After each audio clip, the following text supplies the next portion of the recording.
কেউ মা কালীর পূজা করে, কেউ বা আবার শিব সাধনা করে, কেউ গণেশ পূজা করে, এক একজনকে ভালোবাসে। কেউ ব্রত করে, কেউ দান করে, হ্যাঁ, কেউ সাধনা করে। তো যে কর্মই তুমি করো না কেন, প্রত্যেকটি জিনিসের আলাদা আলাদা গুণ আছে, আলাদা আলাদা ফল আছে। বৈষ্ণব মহাজন বললেন, যদি কোনো জীব এই যে আলাদা আলাদা যে বিষয়, আলাদা আলাদা কর্ম অনুযায়ী যে পুণ্য তুমি অর্জন করবে, যদি এক হরিনাম তুমি করতে পারো, তাহলে কি হবে? সমস্ত রকমের ফল তুমি এক হরিনামেই লাভ করবে। দান ব্রত তপ তীর্থ ক্ষেত্রাদিনাঞ্ছা যায় স্থিতা শক্তায় দেব মহাতাং সর্বপাপ হর শোভা রাজস্বয়স্য মেধানং জ্ঞানাধ্যত্তবস্তন আকৃষ্য হরিনামে স্থপিত শেষ নামেশ। অর্থাৎ সমস্ত রকমের পুণ্যতা একমাত্র হরিনামেই লাভ করা যায়, যদি কোনো জীব হরিনাম জপ করতে পারেন। তাই গৌর হরি।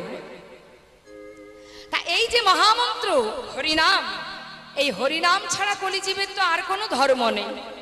আজ আমার নিতাই চাঁদ তাকে ডেকে গৌর হরি বলছে, দাদা আমার মনে বাসনা, আমি হরিনাম যজ্ঞ করব। তা তুমি আমায় বলো দেখি দাদা, কিভাবে কি করতে হবে? বাবা, যদি বাড়িতে কোনো যজ্ঞ করতে চান, কোনো শুভ কাজ যদি বাড়িতে করা হয়, আমরা কি করি? পরামর্শ নিই তো গুরুজনের কাছে। গুরুজনের কাছ থেকে পরামর্শ নিই, বা দেখা যায় যারা কুলগুরু থাকে তাদের কাছে গিয়ে আমরা জানি কিভাবে কি করতে হবে। তা আজ আমার গৌর হরি তিনিও পরামর্শ নিচ্ছেন কার কাছে? দাদার কাছে। দাদাকে গৌর হরির দাদা নিত্যানন্দ প্রভু, তাকে ডেকে বলছে, দাদা তুমি আমাকে উপায় বলো, কিভাবে আমি কি করব। দাদা নিত্যানন্দ শনে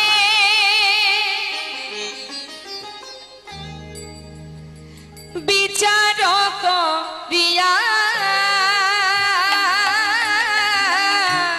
দাদা নিত্যানন্দ শনে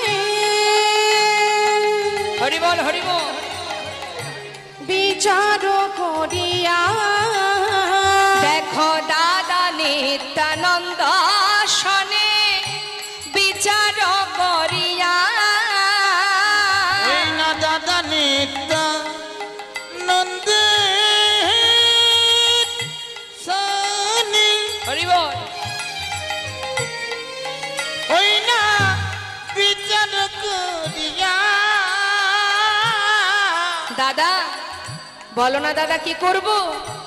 পরামর্শ করিলাম, পরামর্শ করিলাম, পরামর্শ করিলাম, পরামর্শ করিলাম, বলো কি করিতে হবে দাদা?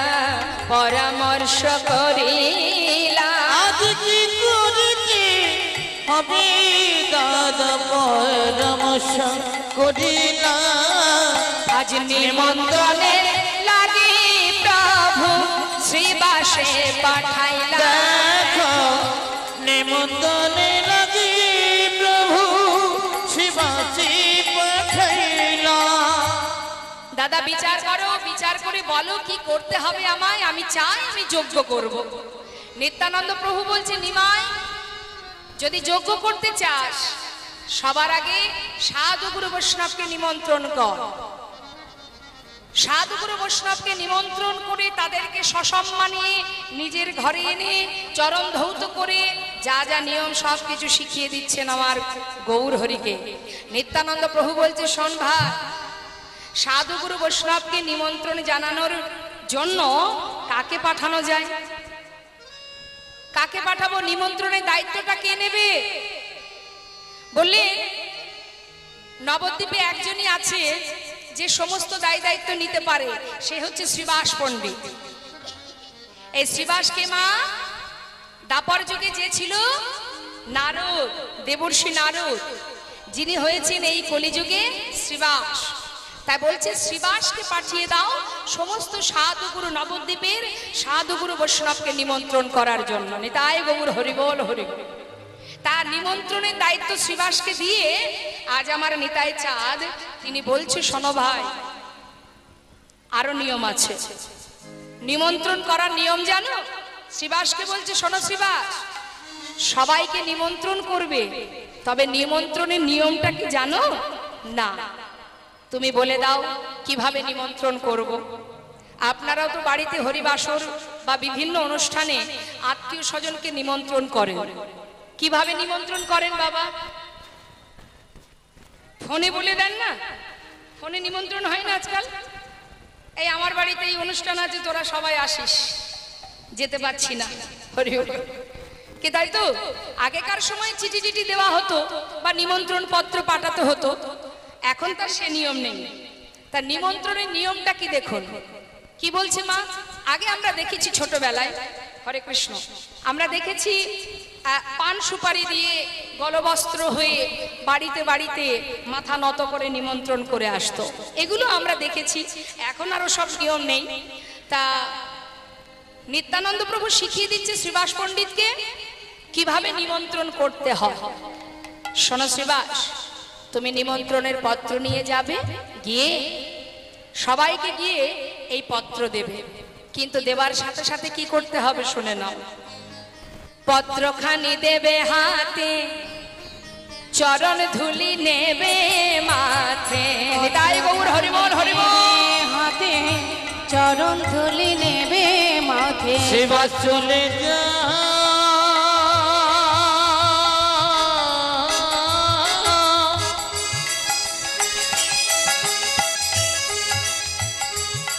ওই নদিয়ার পথে পথে,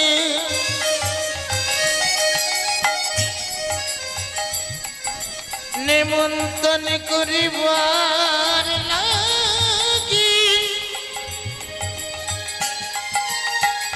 চলে যাও, চলে যাও, চলে যাও গো। হরিবল হরিবল। ওই নদিয়ার পথে পথে নিমন্ত্রণের পত্র লইয়া চলে যাও। পত্রখানি দেবে হাতে, চরণ ধুলি নেবে মাথে। নামে যোগে সবাই যেন আসে, এই হরি নামে যোগে সবাই যেন আসে, আসে নামে যোগে সবে যেন আসে। শোনো শোনো অশ্রীবাস, কর জোড়ে বলিবে, কর জোড়ে বলিবে, কর জোড়ে বলিবে, কর কিছু একটা চাপা জোড়ে দিত, বলিবে, পায়ে ধরে বলিবে, আবার কর জোড়ে বলিবে। তুমি পায়ে ধরে বলিবে, আবার কর জোরে বলিবে। আহা পায়ে ধরে বলিবে, কর জোড়ে বলিবে। পায়ে ধরে বলি, এই হরি নাম মহাযজ্ঞে, পায়ে ধরে তাই গৌর হরিবল। এই হরি নাম মহাযজ্ঞে, পায়ে ধরে বলিবে, কর জোড়ে বলিবে, ওই নামে যোগে সবাই যেন আসে। ও হরি নামে যোগে সবাই যেন আসে। নিমন্ত্রণের পত্র দিয়ে চরণ ধুলি মাথায় নিয়ে করজোড়ে হাতে ধরে পায়ে ধরে যেন এই হরিনাম যজ্ঞে সবাই আসে, সবাইকে নিমন্ত্রণ জানাবে। এই যে দীনতা প্রকাশ, দীনতা না থাকলে ভগবত সেবা দাও আর যতই তুমি দান ধ্যান করো না কেন, সবই বৃথা বাবা। তুমি লাখ লাখ টাকা হরিবাসরে দান করছো, তোমার মধ্যে যদি অহংকার এসে যায় যে আমি এত টাকা দান করেছি, তার মানে আমি যখনই যাব আমাকে বড় চেয়ারটা দেবে, আমি যখনই যাব আমার নামটা মাইকে বারবার ঘোষণা করবে, আমাকে মাথায় করে রাখবে, এই দানের কোনো মূল্য নেই। শাস্ত্রে বললেন জগতে এখনো অনেকে আছে বাবা, দেখবেন কীর্তনের আসরে অনেক সময় 100 টাকা 200 টাকা এরকম খুশি হয়ে হরিবাসরে দান করে। কেউ বলে আমার নামটা একটু মাইকে বলে দিও, এই যে আমি তোমায় 100 টাকা কি 200 টাকা দিলাম, আমার নামটা মাইকে একটু ঘোষণা করে দেবে। তার মানে কি আমি 200 টাকা দিলাম সেটা যেন সবাই জানতে পারে। নিতাই গৌর হরি। সকালবেলা সবাই বলবে কিরে বাবা তুই তো বড় ভক্ত হয়ে গেলি, হ্যাঁ 200 টাকা দান করলি দেখলাম হরিবাসরে, এই একটা মনের আনন্দ, নিজের একটু গর্ব গর্ব বোধ হবে। আবার অনেকে আছে সে হাজার হাজার টাকা দিয়েও বলে আমার নাম বলার দরকার নেই, যার সেবায় দিয়েছি সে যদি পায় তাতেই আমি খুশি। নিতাই গৌর হরি বল। এটাই হচ্ছে আমাদের সমস্যা মা, আমরা যশ খ্যাতি পাওয়ার জন্য দান ধ্যান করি। মনে করুন দানের কিন্তু অনেকগুলো ভাগ আছে বাবা, অনেক রকমের ভাগ আছে দানের মা। তামসিক দান, রাজসিক দান, সাত্ত্বিক দান। বাবা তামসিক দানটা কেমন? এক বন্ধু আর এক বন্ধুকে, তার নিজের বন্ধুকে 500 টাকা দিল মদ্যপান করার জন্য। কি করে না, দান করে না, এটাও কিন্তু দান। মানে 500 টাকা দিল, আপনি ধরুন আমার উপকার করেছেন, উপকার করে আপনি আমাকে বললেন যে আমি তোমার এত বড় কাজ করে দিলাম বন্ধু, তুমি আমায় খাওয়াবে না? নিশ্চয়ই খাওয়াবো, নে 500 টাকা, যা পারিস বাজার থেকে খেয়ে নে। এটাও কিন্তু দান। কিন্তু জেনে রাখবেন এই দানের ফল কি হয়, যে দিয়েছে তার যেমন অপরাধ এবং যে নিয়েছে তারও সম অপরাধ। এটাকে বলা হয় তামসিক দান। আর রাজসিক দান, আপনার অনেক টাকা আছে, আপনি হরিবাসরে দান করছেন, তার পিছনে আপনার যশ খ্যাতি পাওয়ার আশা। যশ খ্যাতি কি? সবাই আমাকে বাহবা দেবে, সবাই আমাকে মাথায় করে রাখবে। এই যে অহংকার, এই অহংকারই পতনের মূল বাবা। অহংকার যখনই আসবে তোমার এই লাখ লাখ টাকা দান সব বৃথা হয়ে যাবে। তুমি কি করে জানছো তুমি যে টাকা, যে অর্থ ভগবানের সেবায় দান করছো সেটা ভগবান গ্রহণ করবে কিনা? তিনি যদি গ্রহণ না করে তাহলে হবে কি, যেখান থেকে উপার্জন করেছো সেইখানেই দিচ্ছ, বিনিময়ে তুমি কিছুই পাচ্ছ না। সদা সর্বদাই আমাদের উচিত, আমি 100 টাকা দেব কি 50 টাকা দেব কি 10 টাকা দেব, যেমনটাই দিই না কেন আমার দানের সঙ্গে সঙ্গে আমার ভিতরে যেন দীনতা থাকে, ভক্তি থাকে, ভালোবাসা থাকে। দয়াময়, তুমি যেমন দিয়েছো আমায়, আমি তেমনটা তোমায় দিলাম। আমার সামর্থ্য অনুযায়ী যতটুকু আমি তোমায় দিলাম, তুমি সেইটুকু কৃপা করে গ্রহণ করো প্রভু, যেন তোমার সেবা থেকে আমার এই দানটুকু বঞ্চিত না হয়, যেন তোমার সেবাই লাগে। এটা হচ্ছে সাত্ত্বিক দান বাবা। দানের পিছনে কখনো উদ্দেশ্য করতে নেই। আমরা দিনের পর দিন শুধু ভগবানের কাছে চেয়েই বসি, হে ভগবান এটা দাও, ওটা দাও, সেটা দাও। ভাবা যায় বাবা, কার কাছে চাইছি আমরা? যিনি সর্বস্ব দিচ্ছেন আমাদের, তথাপিও আমরা খুশি নই। আমরা খুশি নই, যত পাচ্ছি তত আরো পাওয়ার আশা আমাদের জীবনে। চাইতে চাইতে জীবনের গোনা দিন ফুরিয়ে যাবে, কিন্তু চাওয়া শেষ হবে না। তিনি যে সদা সর্বদাই আমার সঙ্গে আছে, এটাই তো বড় পাওয়া। এটাই আমাদের বড় পাওয়া যে তিনি আমার কাছে আছে। আর কেউ তোমার কাছে থাকুক বা না থাকুক, একজন তোমার কাছে আছে বাবা। শুধু দেখার নয়ন তোমার নেই, তাই তুমি দেখতে পাচ্ছ না। তাই সাবধান, ভগবানের সেবা বলো, বৈষ্ণব সেবা বলো, সবকিছুর আগে তোমার মধ্যে দীনতা রাখো, অহংকার ত্যাগ করো, হিংসা ত্যাগ করো, তবেই ভগবত সেবা হবে, না হলে সব বৃথা। আজ নিত্যানন্দ প্রভু শ্রীবাসকে বলছে, শ্রীবাস মাথা নত করে দাঁড়ে দাঁড়ে গিয়ে নিমন্ত্রণের পত্র দিয়ে চরণধুলি মাথায় নিয়ে গলবস্ত্র হয়ে সবাইকে আমন্ত্রণ জানাবে যেন এই যজ্ঞে আসে। এই কথা শোনা মাত্রই শ্রীবাস পণ্ডিত এবার নিমন্ত্রণের পত্র নিয়ে যাচ্ছে মনের আনন্দে সকলের দ্বারে দ্বারে। শুনিয়া শ্রীবাস গেল নদিয়া নগরে, নিতাই গৌর হরি বল। গেল নদিয়া নগরে, না শুনিয়া শ্রীবাস গেল নদিয়া নগরে, নিমন্ত্রণ করিল সবে যজ্ঞে আসিবারে। ওই না নিমন্ত্রণ নিমন্ত্রণ করিল সবে যোগে আসিবারে আপনারা আসিবেন, আপনারা আসিবেন, আপনারা আসিবেন, আপনারা আসিবেন ওই হরি নাম মহাযজ্ঞে আপনারা আসিবেন, ওই হরি নাম মহাযজ্ঞে আপনারা আসিবেন, ওই হরি নাম মহাযজ্ঞে সুরধ্বনির তটভূমে হরি নাম নিতাই গৌর হরি বল, হরি বল। নামে মহাযজ্ঞে, সুরধ্বনির পটভূমি হরি নামে মহাযজ্ঞে সুরধ্বনির পটভূমি আপনারা আসিবেন, এই নামে যোগে সবাই যেন আসে আসে এই নামে যোগে সবাই যেন আসে যেই না নিমন্ত্রণ করেছি বাবা, গোটা নদিয়াবাসীর আনন্দ ধরছে না কেন না গৌর হরি তিনি সুরধ্বনির তীরে যজ্ঞ করছে।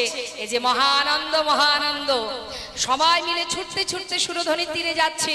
মহাজন বর্ণনা দিলেন, দেখো দেখো, নিমন্ত্রণের পত্র পাইয়া আনন্দিত মন, নিমন্ত্রণের পত্র পাইয়া আনন্দিত মন, তখন আরে নিমন্ত্রণের পত্র পাইয়া আনন্দিত মন, তখন নিমন্ত্রণের পত্র পাইয়া আনন্দিত মন সুরধ্বনির তীরে আসি দিল দর্শন, ওই সুরধ্বনির তীরে আসি দিল দর্শন, দেখো সুরধ্বনির তীরে আসি দিল দর্শন, ওরা সুরধ্বনির তীরে আসি দিল দর্শন সবাই মিলে যাচ্ছে গৌর হরিকে দর্শন করবার জন্য।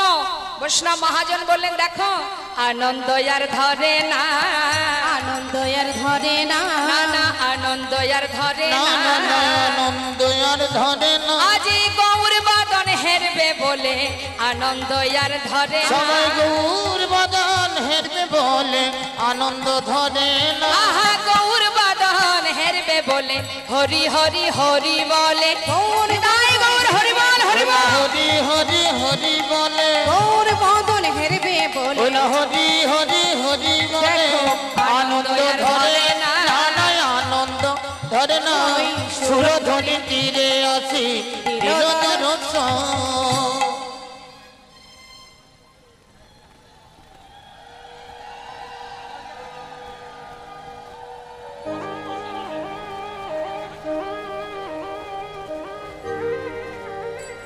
উলুধ্বনি উলুধ্বনি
জয় রাধেশ্যাম, জয় নিতাই, জয় গৌর।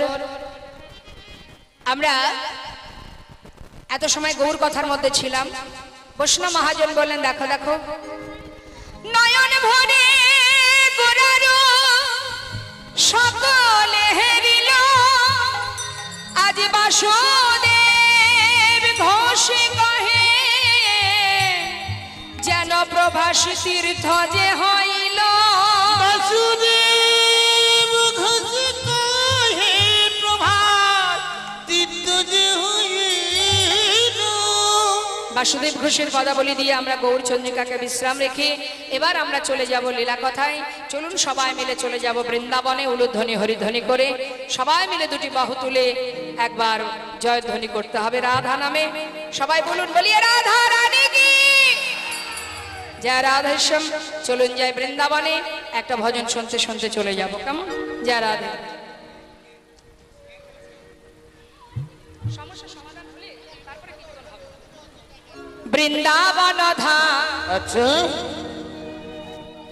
অপার জপে যা রাধে রাধে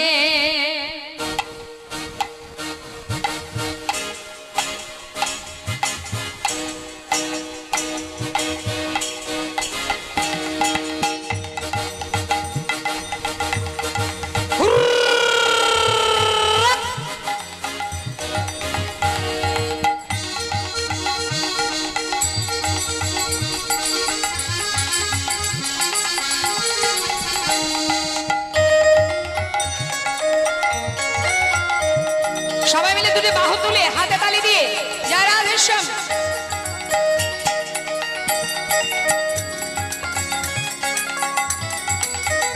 বাবাদের দিকে, হ্যাঁ সবাই একসাথে।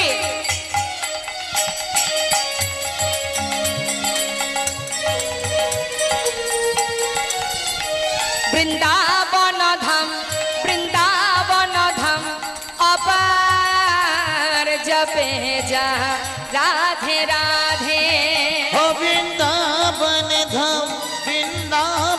धाम अपा जुपे जो राधे राधे বৃন্দাবন ধাম অপার জপে যা রাধে রাধে जपे जा राधे राधे भजे जा राधे राधे जपे जा राधे राधे हो जे जा राधे राधे राधे अली बेली अच्छा। राधे अली बेली सरकार जपे जा राधे राधे राधे अलबेली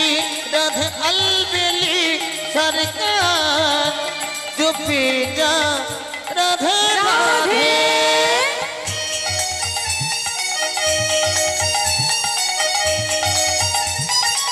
राधा रानी की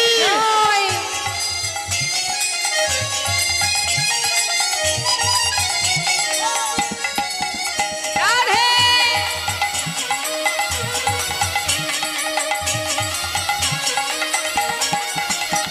जो राधा राधा गावे प्रेम पदर था पावे जो राधा राधा गावे जो प्रेम पदार्थ पावे वो को है जाए अच्छा वो को है जाए मेरा पार जपे जा राधे राधे बत हो जाए मेरा पार जुपे जा राधे राधे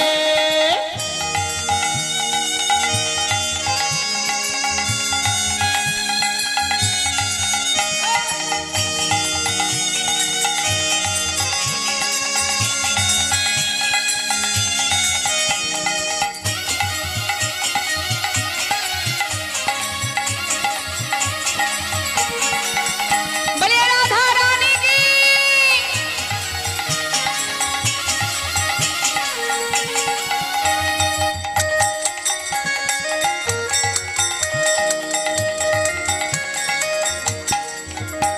जो राधा नामी ना हो तो रसराज बेचारा रत जो राधा नामे न हो तो रसराज विचारो रोतो नहीं हो तो अच्छा नहीं हो तो कृष्ण अवतार हो जपे जा राधे राधे नहीं हो तो कृष्ण अवतार जुपे जा राधे राधे वृंदावन धाम अपार जपे जा राधे राधे हे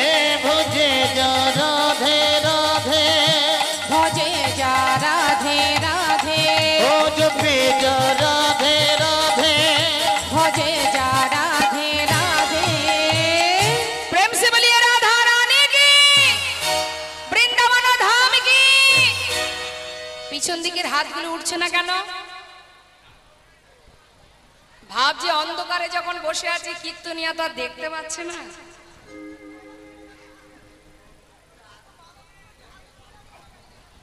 আচ্ছা, সেটা আপনাকে ভাবতে হবে না, সেটা আমার উপর ছেড়ে দিন আপনি। হ্যাঁ, একটু কথা কম বললে বেশি ভালো হবে। পিছন দিকে দুহাত তুলে বলতে হবে, বলিয়ে রাধা রানী কি। হাতটা ভগবান দিয়েছে তাই পেয়েছি। কারোর দিকে তুলতে গেলে হাত, এ ভালো মন্দ, এটা খারাপ, সবকিছুই হাতের মাধ্যমেই হয়। ভালো ভালো খেতে গেলেও হাতটার কাজে লাগে, কিন্তু যে জন্যই হাতটা পেয়েছি সেই কাজে আমরা লাগাতে পারি না। যার নেই সে জানে না থাকার জ্বালা। আমরা পেয়েছি বলে অবহেলা করছি বাবা। হ্যাঁ, যার হাত নেই, অন্যের উপরে নির্ভরশীল হয়ে যার থাকতে হয়, সে জানে হাত না থাকার জ্বালা। কিন্তু হাত তো বাবা সেটাই, যে হাত দিয়ে ভগবানের সেবা হয়, যে হাত দিয়ে সমাজের কল্যাণ হয়, যে হাত দিয়ে জীবের মঙ্গল হয়, সেটা হচ্ছে হাত।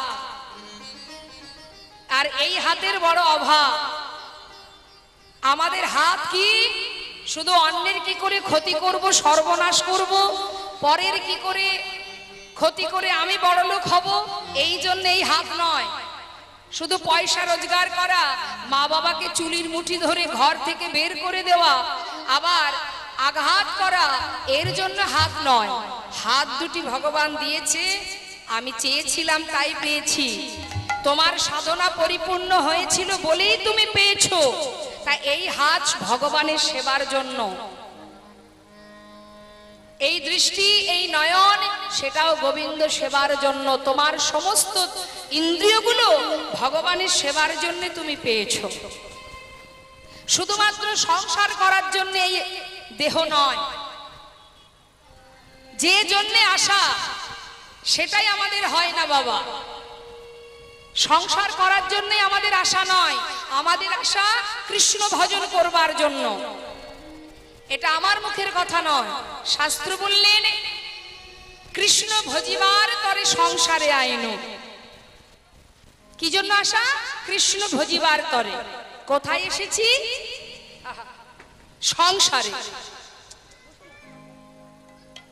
কৃষ্ণ ভজন করব বলে সংসারে আসা। তাহলে কি আপনি বলবেন যে আপনি সংসারটা করেছিলেন? সংসার আপনি আসার আগেই ছিল, আপনি তার মাঝখানে এসেছেন। তাহলে সংসার আপনি করেননি, সংসার আগে থেকে ছিল, আপনি সেখানে এসেছেন। আপনি যখন মারা যাবেন, সংসার আপনার পিছন পিছন চলে যাবে না, সংসার সংসারের জায়গাতেই থেকে যাবে, আপনি একাই চলে যাবেন। তাই জেনে রাখবেন, সংসার আমরা করিনি, সংসারের মাঝে আমরা এসেছি কৃষ্ণ ভজন করবার জন্য। সেটা বাদ দিয়ে আমরা এই মায়ার সংসারে আমার আমার করে মোহ আর মায়াতে ডুবে আছি। সেই কারণেই তো এই কীর্তন আস্বাদন করতে হবে।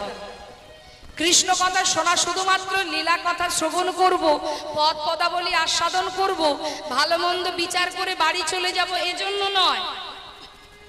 3 ঘন্টা কীর্তনের মধ্যেও যদি একটা কথা তোমার কর্ণে প্রবেশ করে, সেই একটা কথাতে তোমার যদি চেতনা হয়, চৈতন্য হয়, জ্ঞানের আলো প্রকাশ হয়, তুমি জানবে এটাই তোমার সঠিক পথে যাওয়ার পথ পরিষ্কার হলো, এটাই তোমার মঙ্গল হলো।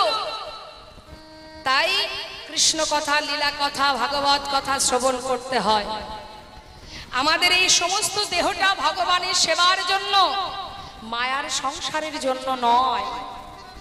এটা একটা বিচিত্র নাট্য মঞ্চে সবাই মিলে অভিনয় করে যাচ্ছি, কিন্তু এখানে যাদেরকে নিয়ে আমরা চলছি বাবা, তারা আমার আপন নয়। যেদিন স্বার্থে আঘাত লাগবে, সেদিন তোমার পাশ থেকে চলে যাবে। এই স্বার্থের দুনিয়ায় স্বার্থ ছাড়া কেউ তোমায় ভালোবাসবে না বাবা। পথের ধারে এক ভিখারি, এক কাঙাল, সে বসে বসে ওই পথের ধারে যা কিছু আছে নোংরা আবর্জনা, সেইগুলো নিয়ে বসে বসে নাড়ানাড়ি করছে, মানে হাতে নিয়ে খেলা করছে। এখন সেই পথ দিয়ে যাচ্ছে একজন ধনী ব্যক্তি, মনে করুন এক রাজা। তা রাজা যখন পথ দিয়ে যাচ্ছে দেখে বড় তার দয়া হলো, আহা এই ব্যক্তিটার বোধহয় বড় কষ্ট, মনে হয় খাওয়া জোটে না। এক কাজ করি, একে আমার মহলে নিয়ে যাই, এর খাওয়া পড়ার দায় দায়িত্ব সবই আমি নেব, একে ভালোভাবে রাখবো। এই পথের ধারে পড়ে আছে, দেখলে বড় মায়া লাগছে, কষ্ট হচ্ছে, যাই ওকে বাড়ি ঘরে আমার মহলে নিয়ে যাই। তা দয়ালু রাজা সেই কাঙাল ব্যক্তিকে দেখে বলছে, দেখো তুমি কে আমি জানি না, তোমাকে দেখে বড় কষ্ট হচ্ছে আমার, এইভাবে পথের ধারে বসে আছো, মাটি নিয়ে খেলা করছো, আবর্জনা নিয়ে খেলা করছো, আমি বুঝতে পারছি নিশ্চয়ই তোমার জীবনে অনেক কষ্ট আছে। তা তুমি এক কাজ করো, আমার সঙ্গে চলো, তোমার খাওয়া পড়া সমস্ত কিছু আমি দেখব, সব কিছু আমি দায়িত্ব নেব। তখন সেই ব্যক্তি বলে উঠলেন, মহারাজ আপনি আপনার মহলে আমাকে নিয়ে যাবেন, আমি অবশ্যই যাব, তবে একটা শর্ত আছে। কি শর্ত? দেখুন মহারাজ, আমাকে তিনটে শর্ত যদি আপনি রাখতে পারেন, যদি কথা দেন আমাকে, তবে আমি যাব। তা তিনটে শর্ত কি কি? মহারাজ আপনি না আমাকে খাওয়াবেন, আপনি যদি আমাকে খাওয়ান তাহলে কিন্তু আপনি খেতে পারবেন না। আপনি যদি আমাকে বস্ত্র দান করেন, বস্ত্র পরান, আমাকে বসন পরান, আপনি পড়তে পারবেন না। আপনি যদি আমাকে সর্বক্ষণ 24 ঘন্টা যদি আপনি আমার কাছে থাকতে পারেন, এই তিনটে শর্ত, এটা হচ্ছে শেষ শর্ত। কি? আপনাকে 24 ঘন্টা আমার সাথে থাকতে হবে, তবে আমি আপনার সঙ্গে যাব। হরি বল। মহারাজ অবাক হয়ে ভাবছে, বলেটা কি?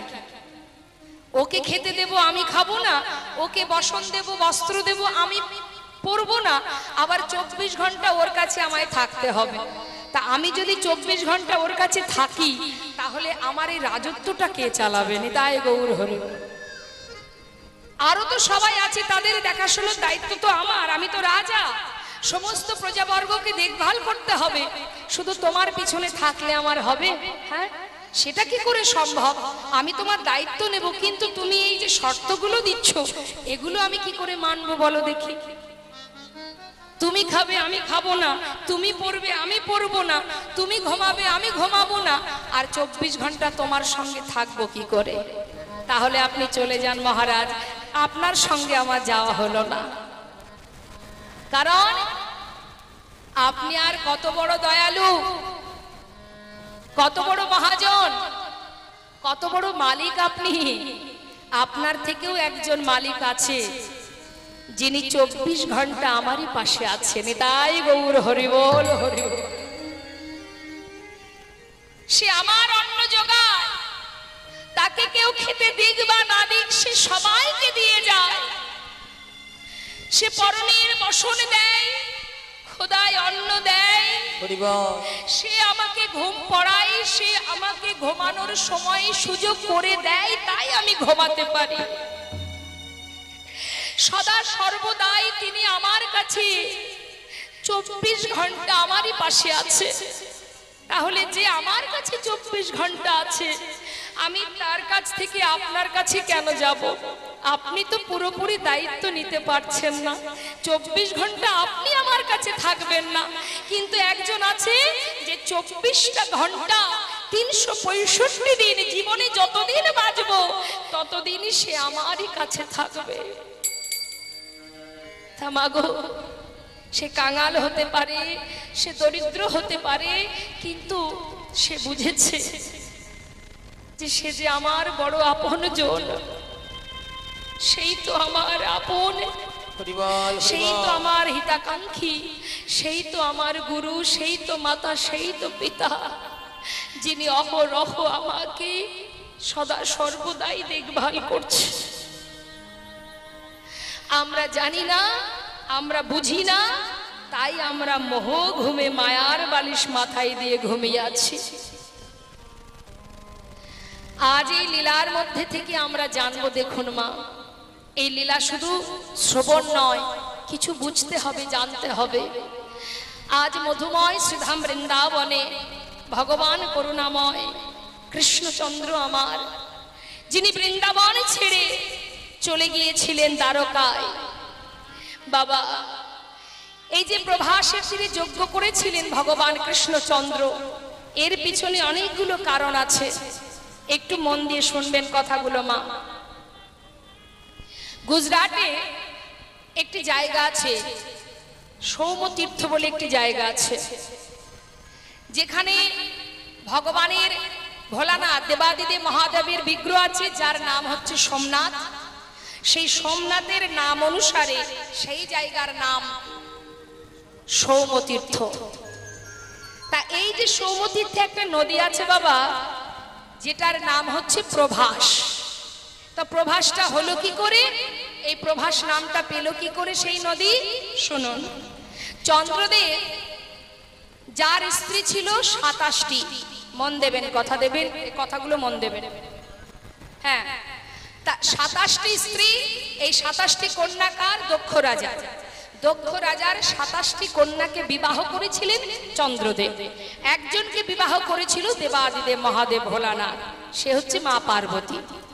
এখন চন্দ্রদেবের 27টা স্ত্রী থাকতেও সে তার গুরুপত্নীর প্রতি দৃষ্টি দেন।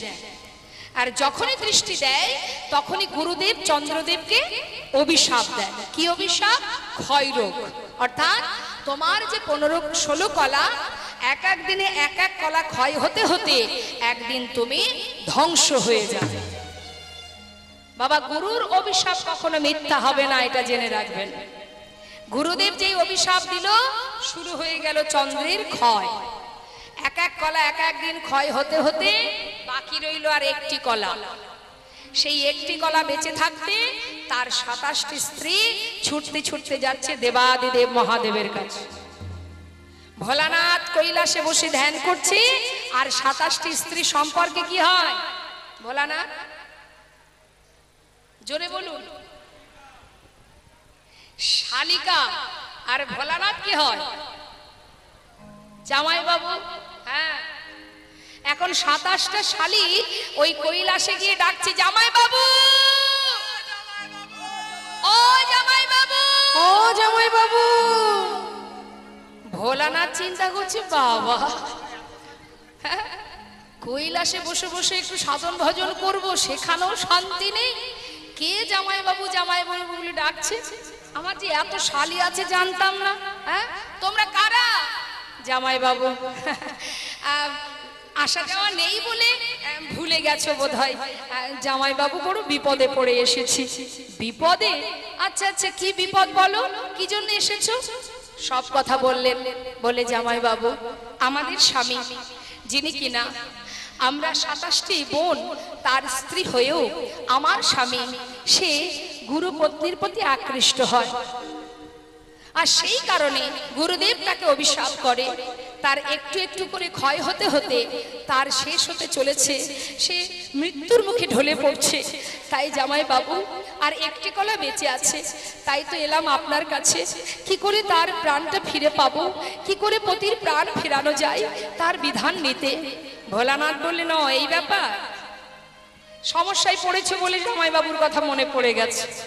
তা ভালো কথা, এসেছো যখন, যতই হোক সম্পর্কে শালী হও, উপায় তো একটা বের করতেই হবে। তা কি উপায়?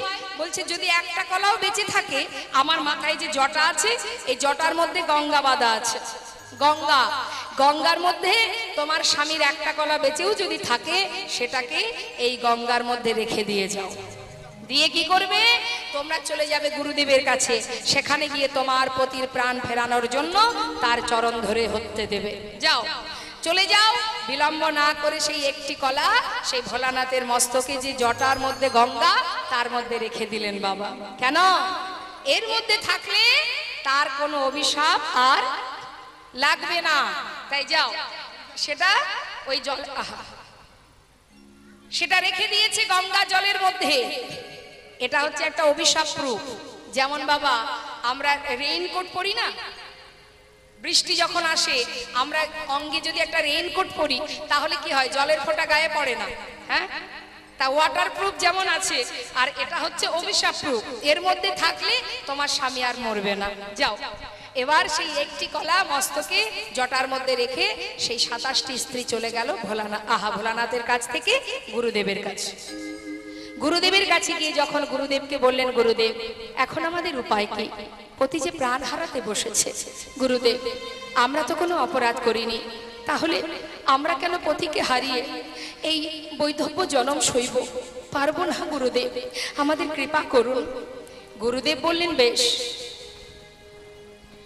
তোমাদের প্রতি আমার কোনো ক্ষোভ নেই, কিন্তু বিশ্বাস করো তোমার স্বামীর প্রাণ ফেরানোর মতো আর কোনো উপায় নেই। গুরুদেব যদি কোনো উপায় থাকে আমাদের বলুন। কি আর আছে বলো? একটা কলাও যদি বেঁচে থাকতো তাহলে আমি কোনো না কোনো উপায় তোমাদের বলে দিতাম। গুরুদেব আপনি অন্তত বলে তো দিন, তারপরে যা হয় হবে। বেশ, শোনো তাহলে, যদি একটা কলাও বেঁচে থাকে সেটাকে নিয়ে যদি ওই সৌমতীর্থে যে নদী আছে, ওই নদীর জলে যদি তাকে স্নান করাতে পারো, তাহলে তোমার পতির প্রাণ পুনরায় আবার ফিরে পাবে, পূর্ণ জ্যোতি ফিরে পাবে। শোনা মাত্রই ভোলানাথের মস্তক থেকে সেই একটি কলা নিয়ে গিয়ে ওই যে নদীতে স্নান করালেন মা, স্নান করানো মাত্রই সে আবার পরিপূর্ণ জ্যোতি ফিরে পেল। আর সেই সময় চন্দ্রদেব তাকে আশীর্বাদ করলো, তোর জন্য যখন আমি পুনরায় আবার জন্ম ফিরে পেলাম, পূর্ণ জ্যোতি ফিরে পেলাম, আমি তোকে আশীর্বাদ করলাম, আজ থেকে তোর নাম হবে প্রভাস। নিতাই গৌর হরি বল।